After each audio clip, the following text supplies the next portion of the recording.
चलिए आज हम और चक्रवृद्धि ब्याज के प्रश्न आपको लेकर के आए हैं और चक्रवृद्धि ब्याज के प्रश्नों को कैसे सरलता से हल करना है, कैसे बहुत शीघ्रता से हल कर सकते हैं, तरीका हम आपको बताएंगे। यहाँ पर देखिए, इस प्रश्न को देखें यदि पहले को, तो इसमें कहा गया 12% या 12% वार्षिक चक्रवृद्धि ब्याज की दर से रुपये 1,25,000 की धनराशि कितने समय में रुपये 1,48,877 रुपये हो जाएगी, जबकि ब्याज अर्धवार्षिक रूप से संयोजित होता है। यहाँ अर्धवार्षिक का मतलब समझ लेंगे। अगर वार्षिक का जिक्र दिया गया हो तो दर का आधा कर देंगे। दर का क्या कर देंगे? चूंकि वार्षिक दर दी गई है, अर्धवार्षिक में दर का आधा हो जाता है और समय का दुगना हो जाता है। ठीक है, तो बस सीधा सीधा फार्मूला बेटा कैसे करके लगाएंगे।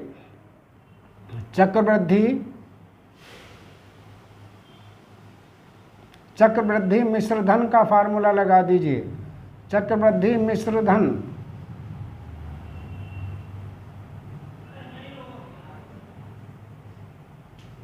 ये बराबर होता P इंटू 1 +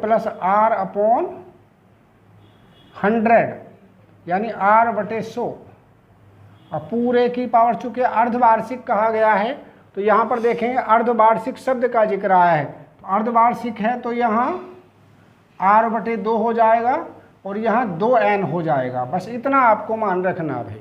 ठीक है, अब P का मान कितना है? P का मान है 1,25,000। तो चलो P का मान हमने यहाँ रख दिया कितना? 1,25,000। देखिए 1 + R/2 का मतलब है, R का मतलब 12, R/2 का मतलब 6। चलो भाई ये भी हमने लिख दिया 6। 2n को ऐसे रख दीजिए, इसी का मान हमें पता करना है और इसका मान हो जाता है किसके बराबर? ये हो जाता है 14,88,77 के बराबर हो जाता है भाई बच्चों।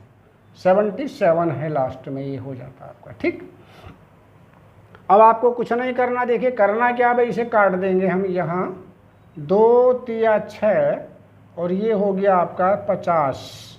ठीक, इसको उठा के इसके अपोन में ले जाओ। यहाँ बन गया आपका 53। 50 से कम 50 और 3 53/50 की पावर n बराबर 2n।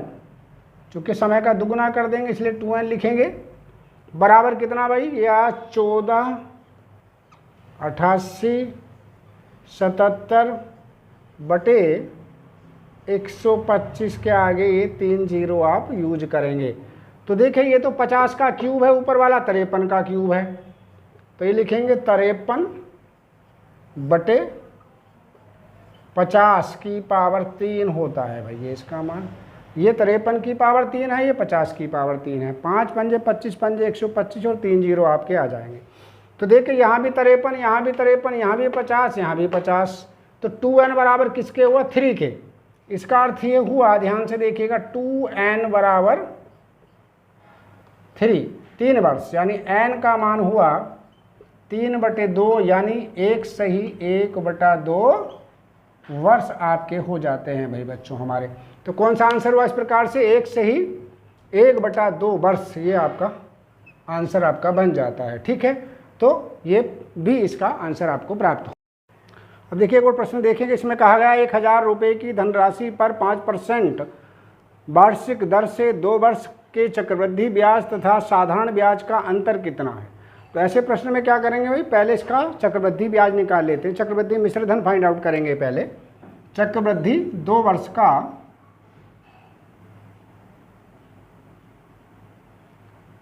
का चक्रवृद्धि मिश्र धन कैसे निकालते हैं भाई? मूलधन का मतलब 1,000 रुपये गुणा जी 1 + R का मतलब 5/100 और पूरे की पावर कितनी? पूरे की पावर कितने समय है? 2 वर्ष हैं भाई। तो चलिए इसी लाइन में निकाल देते हैं। ये आपका 1,000 गुणा 5 से काट देंगे, 20 बार कट गया, 20 और 1 21, तो 21 गुणा 21/2 कर देंगे, 20 गुणा 20 नीचे आ जाएगा 20 गुणा 20 आपका आ जाता। 1 0 2 0 ये कट जाएंगे आपस में और 2 पंजे 10, ये 5 आ गया आपका। 5 से इसकी गुणा करेंगे 21 किस्म 441, 441 को जब हम 5 से गुणा करते हैं तो ये आ जाता है 5 एकम 5, ठीक है। 5 चौक 20 का 0, 5 चौक 20 और 2 22, 2205/2। तो कुल मिलाकर के जो आपका आया ये आपका कितना, 1 2 एकम 2 2 एकम 2 0 2 दूनी 4.50 यानी 1102.50 आपका यह क्या आ गया, 2 वर्ष का चक्रवृद्धि मिश्र धन आ गया। चाहिए क्या आपको, 2 वर्ष का चक्रवृद्धि ब्याज चाहिए आपको, 2 वर्ष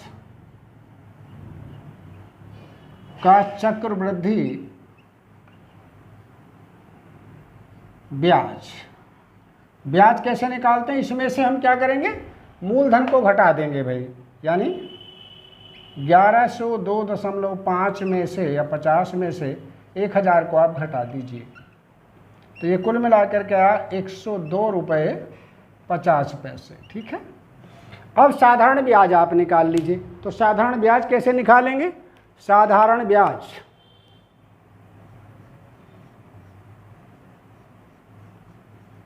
साधारण ब्याज क्या होता है भाई, मूलधन, मूलधन का मतलब 1000 रुपये गुणा दर का मतलब 5 गुणा समय का मतलब 2 और बटे 100, 0 से 0 काट दो ये दोनों, 5 दूनी 10 और 10 दाई 100, तो कुल मिला करके कितना आ गया भाई, 100.00 कर सकते हैं। पूछा क्या, दोनों का अंतर पूछा है, अंतर कितना हो गया जी, दोनों को घटा दें यहीं पर, तो ये आपका आ गया कितना 2.50, कितने रुपए आया, 2 रुपये 50 पैसे का अंतर आ गया। तो कौन सा आंसर हुआ, देखिए ये बी आपका आंसर हो जाता है हमारा। अब देखिए एक प्रश्न और देख लेते हैं इसमें कहा चक्रवृद्धि ब्याज से कौन सी धनराशि 1 वर्ष के अंत में रुपये 650 तथा 2 वर्ष के अंत में रुपये 676 हो जाएगी। इसमें क्या पूछा, पी का मान पूछ रहे हैं, किसका मान, पी का मान पूछा है। तो देखिए सवाल निकालने का तरीका कैसे करेंगे, यहाँ पर सीधा सीधा फार्मूला आप लिख देंगे, P बराबर होता P इंटू 1 प्लस R/100। ध्यान से देखिए, 1 वर्ष है तो इसकी पावर 1 हो जाएगी और इसका मान कितना हो जाता है, वो कह रहे हैं 650 रुपये हो जाता है भाई। समीकरण इसको 1 डाल देंगे, राइट। अब दोबारा देखिएगा भाई, 2 वर्ष है, 2 वर्ष के अंत में कितना हो जाता है ये देखेंगे, P इंटू 1 प्लस R/100 की पावर अगर 2 कर दें तो ये हो जाता है 676 रुपये। इतनी बात उन्होंने कही, तो कह रहे हैं P का मान बताओ। तो समीकरण नंबर 1 से समीकरण नंबर 2 को भाग कर दो, ठीक है। यहाँ पे लिख दे रहे हैं समीकरण 1 से 2 को भाग करने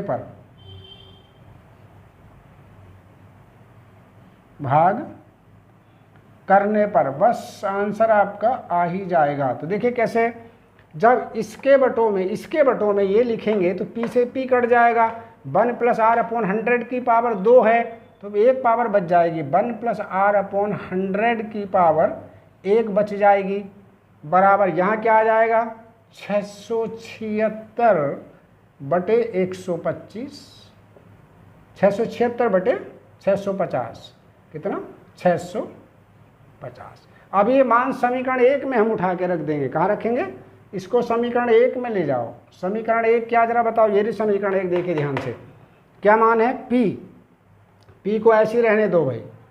समीकरण 1 से मैंने लिख दिया यहाँ समीकरण 1 से जी, क्या भाई P को ऐसे लिखा रहने दो, P इंटू कितना 1 प्लस R/100, ये रहा 1 प्लस R/100 का मान ये है, क्या है 1 प्लस R/100 का मान हमें नज़र आ रहा है कितना है, ये है।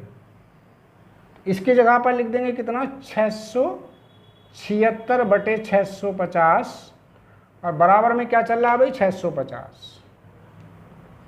कुल मिला के P का मान आपको चाहिए तो कितना आ गया भाई, ये आ गया आपका 650 गुणा 650/676। अब देखिए 650 का वर्ग करने का तरीका हम आपको बता दे रहे हैं, 1 0 2 0 आप लगा देंगे, 65 का वर्ग करना है आपको, तो 65 के 5 का वर्ग करेंगे 25, और 6 से अगली संख्या क्या होती, 7, 7 छंग 42, तो ये आपका 42 25 00 के बटों में 676। ठीक है, अब अगर हम इससे इसको भाग देंगे तो ये कट जाएगा 625 बार, कितना 625 बार, तो कितना आ गया भाई 625 आपका आंसर आ जाता है। यानी पी का जो मान आया आपका वो कितना आ गया 625 रुपये आपका मान आ गया भाई बच्चों। तो इसलिए आपका आंसर हो जाता है कौन सा, ये डी आपको आंसर प्राप्त हो जाता है। चलिए एक सवाल और देख लेते हैं। इसमें कहा गया 10% वार्षिक ब्याज की दर से 3 वर्ष के लिए किसी धनराशि के चक्रवृद्धि ब्याज तथा साधारण ब्याज का अंतर 620 रुपये है, तो वह धनराशि कितनी होगी। तो देखिए इसमें धनराशि यानी पी का मान पूछा है, तो इसमें क्या करेंगे, पहले 3 वर्ष का चक्रवृद्धि ब्याज निकाल लेंगे, फिर 3 वर्ष का साधारण ब्याज निकालेंगे, दोनों का अंतर 620 रुपये लिख देंगे, फिर पी का मान आपको प्राप्त हो जाएगा, है ना। ये करने का तरीका है। तो यहाँ हमें पी का मान ज्ञात करना है, तो हम लिखेंगे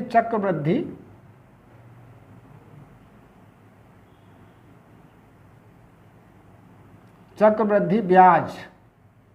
चलिए चक्रवृद्धि ब्याज का फार्मूला मैं लिख दे रहा हूँ, ये होता है P इंटू 1 + R/100 होल की पावर n और -1, ये इसका फार्मूला ब्याज का है ना। अगर ब्याज निकालना तो ऐसे, अगर मान लीजिए चक्रवृद्धि मिश्रधन निकालना तो इस 1 को नहीं घटाते हम, ठीक है। चलिए पी का मान हमने बिल्कुल एस सच रख दिया, ये ब्रैकेट भी एस सच लगा दी, 1 भी ऐसे लिख दिया, दर लिख दी हमने 10% बटे 100, और पावर लगा दी इसकी कितनी बच्चों 3, और माइनस का 1 को ऐसे ही लिख दिया। चलिए 1 0 हमने इसका काट दिया, कितना आया, अगर काटेंगे तो इसको ये आ गया आपका 10 ही कम 10 और 11, तो P इंटू कितना 11 की पावर 3 यानी 11 गुणा 11 बटे कितना 10 गुणा 10 और -1। लो भाई ऊपर वाले को जब हम गुणा करेंगे किससे, 11 3 बार गुणा करेंगे भाई, ठीक है, तो आ जाएगा 1331। तो क्या आया भाई, लो यहाँ लिख दे रहा हूँ मैं 1331 बटे 1000 -1, तो कुल मिलाकर के आ गया P इंटू कितना P 331 P बटे 1000। ये क्या आ गया, चक्रवृद्धि ब्याज आ गया भाई। अब साधारण ब्याज निकाल दें दोनों का, अब लेंगे साधारण ब्याज। साधारण, ये क्या होता है जी साधारण ब्याज, ये होता है P गुणा दर का मतलब 10%, समय का मतलब 3 वर्ष बटे 100, ये कट गया भाई 10 से 10, तो ये आपका आ गया 3P/10, ये आपको प्राप्त हो। अब वो कह रहे हैं इन दोनों का जो अंतर है 620 रुपये है, तब देखिए इन दोनों का अंतर निकालो और 620 के बराबर रख दो, यानी 331 P बटे 1000 माइनस 3P/10 और बराबर कितना, ये आपका 620 रुपये प्राप्त आपको हुआ। चलिए अब क्या करें, जब इसके इधर गुणा करेंगे तो भाई एलसीएम लेंगे तो इसका 1000 एलसीएम आ जाएगा, तो 300 हो जाएगा, तो कुल मिलाकर के कितना बचेगा, देखिए ध्यानपूर्वक, यहाँ पर आया आपका 31 P बटे 1000 बराबर 620 आपका आ गया। मान हमें किसका चाहिए भाई, P का मान चाहिए बच्चों, किसका, P का। तो P का मान कैसे निकालेंगे, देखिए मिल गया P का मान आपको, ये आया आपका 620 गुणे 1000 बटे 31, 31 दूनी 62, 20 बार गया कट, 20 को 1000 से गुणा कर दो तो 20,000 आ गया भाई आपका। तो कितने रुपए हुए भाई, मूलधन 20,000 रुपये आपका आंसर हो गया, और 20,000 रुपये मुझे लगता है ये डी आंसर आपका देखिए प्राप्त आपको हो जाता है। इस प्रकार से प्रश्न करने होते हैं हमें।